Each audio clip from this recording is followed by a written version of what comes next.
बिस्मिल्लाहिर्रहमानिर्रहीम। 9th class.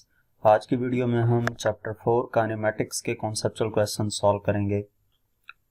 इससे पिछली वीडियो में हम 5 कॉन्सेप्चुअल क्वेश्चन सॉल्व कर चुके हैं। आज हम 6 नंबर से स्टार्ट करेंगे। क्वेश्चन नंबर 6 है, can the average speed and instantaneous speed of an object be the same at some point during its journey. Question में ये पूछा गया है कि एक होती है एवरेज स्पीड और एक होती है इंस्टेंटेनियस स्पीड। क्या किसी भी टाइम पे ये जो दो स्पीड्स हैं ये इक्वल हो सकती हैं?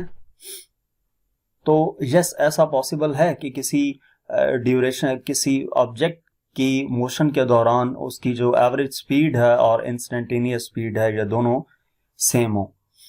ये कब पॉसिबल होगा? ये उस वक्त पॉसिबल होता है जब ऑब्जेक्ट जो है वो कांस्टेंट स्पीड के साथ मूव कर रहा हो through out the journey. And अपनी एंटायर जर्नी के दौरान जो ऑब्जेक्ट की स्पीड है वो कांस्टेंट रहे। उस केस में जो इंस्टेंटेनियस स्पीड है, इंस्टेंटेनियस स्पीड होती क्या है?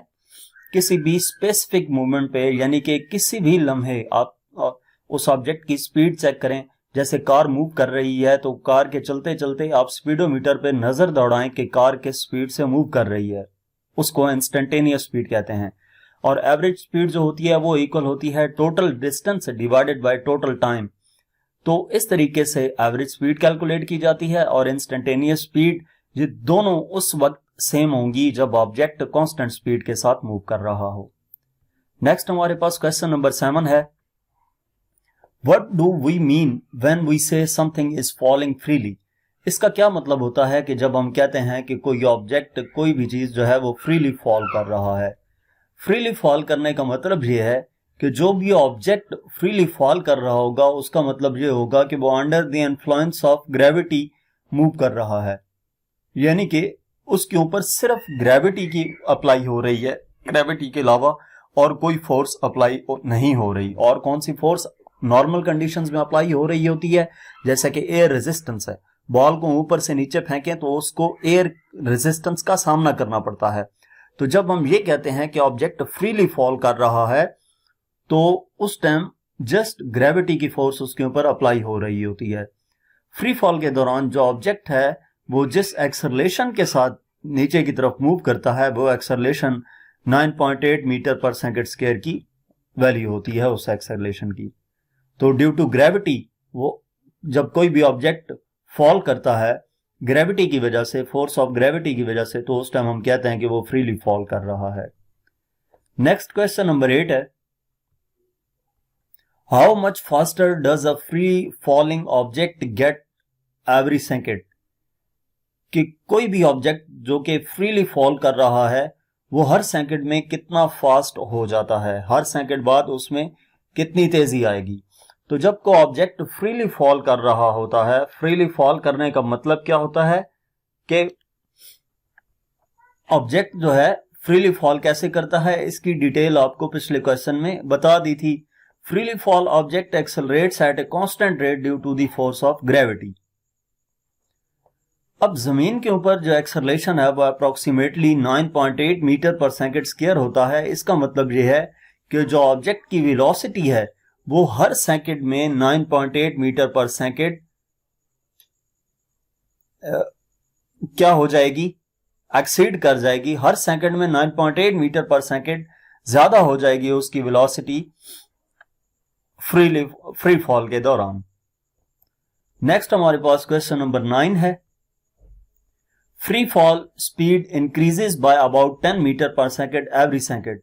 Why do we say meter per second square instead of meter per second? कि फ्रीली फॉल स्पीड जो है वो इंक्रीज करती है 10 मीटर पर सेकंड हर सेकंड में। जब कोई ऑब्जेक्ट फ्रीली फॉल कर रहा होता है तो उस टाइम उसकी जो स्पीड है वो 10 मीटर पर सेकंड हर सेकंड में इंक्रीज करती है।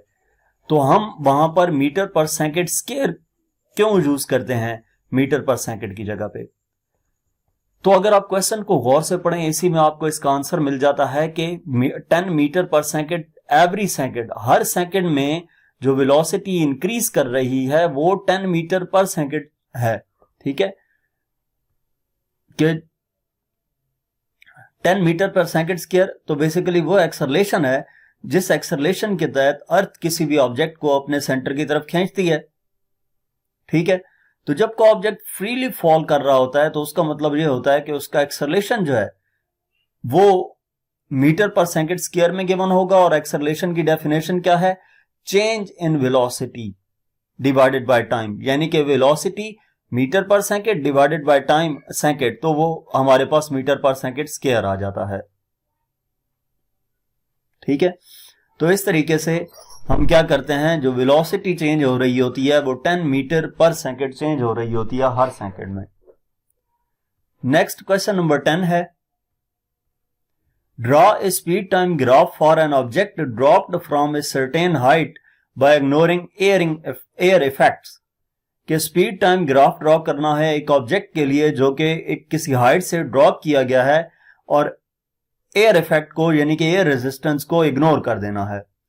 जब किसी ऑब्जेक्ट को किसी हाइट से गिराया जाएगा, एयर इफेक्ट को इग्नोर कर दिया जाए, तो इसका मतलब है ऑब्जेक्ट फ्री फॉल कर रहा है। फ्री फॉल के केस के दौरान ऑब्जेक्ट उस कहां से स्टार्ट होगा? जब टाइम जीरो है तो उसकी स्पीड भी जीरो होगी, और टाइम के इंक्रीज होने से उसकी स्पीड भी इंक्रीज करती जाएगी। तो जो ग्राफ आएगा वो हमारे पास एक स्ट्रेट लाइन आएगी। ये उस केस में है जब एयर को इग्नोर कर दिया जाए। अगर एयर रेजिस्टेंस मौजूद हो तो उस केस में ये स्ट्रेट लाइन नहीं आती। नेक्स्ट क्वेश्चन नंबर 11 है, if you throw an object up, how much speed does it loss every second if we forget about air slowing it down. यानी कि एयर रेजिस्टेंस को अगर इग्नोर कर दिया जाए तो कोई भी ऑब्जेक्ट जिसको ऊपर की तरफ थ्रो किया गया है, हर सेकंड में उसकी स्पीड में कितनी कमी आएगी। तो जिस तरह हमने पिछले क्वेश्चंस में डिस्कस किया था कि पर सेकंड जो स्पीड में चेंज आ रहा होता है वो 10 मीटर पर सेकंड स्क्वायर, या एक्चुअल जो वैल्यू है वो 9.8 मीटर पर सेकंड स्क्वायर का इंक्रीज आ रहा होता है जब ऑब्जेक्ट फ्री फॉल करता है डाउनवर्ड। तो अब अगर ऑब्जेक्ट नीचे से ऊपर की तरफ जा रहा होगा तो इसका मतलब ये होगा कि उसकी स्पीड हर सेकंड में 9.8 मीटर पर सेकंड कम हो जाएगी। ठीक है, ये उस केस में होगा जब एयर रेजिस्टेंस को नेग्लेक्ट कर दिया जाए।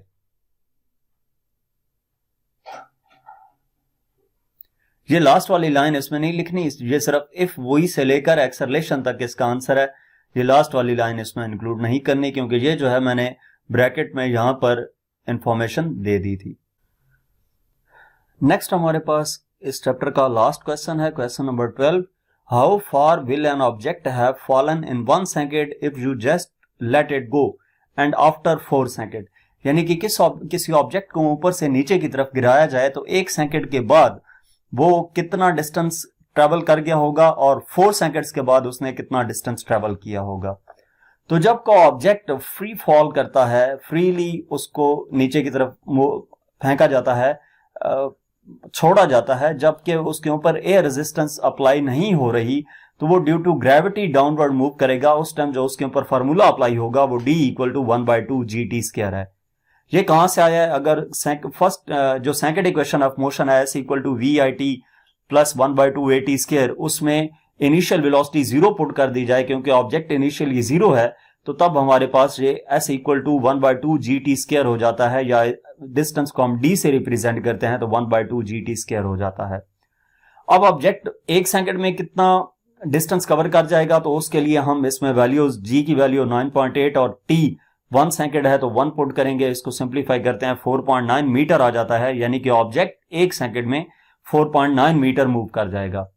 और 4 सेकंड्स में कितना मूव करेगा, यहां पे T की जगह पे 4 पुट कर देंगे तो हमारे पास 4 सेकंड्स में जो डिस्टेंस मूव होगा वो आ जाएगा 78.4 मीटर। यहां तक हमारे पास इस चैप्टर के कॉन्सेप्चुअल क्वेश्चंस थे। मजीद किसी भी चैप्टर की एक्सरसाइज का सोल्यूशन देखने के लिए हमारा चैनल विजिट करें। इसके अलावा अगर आप किसी भी सब्जेक्ट की ऑनलाइन जो होम ट्यूशन पढ़ना चाहते हैं तो हमसे व्हाट्सएप पे कांटेक्ट कर सकते हैं। Thank you.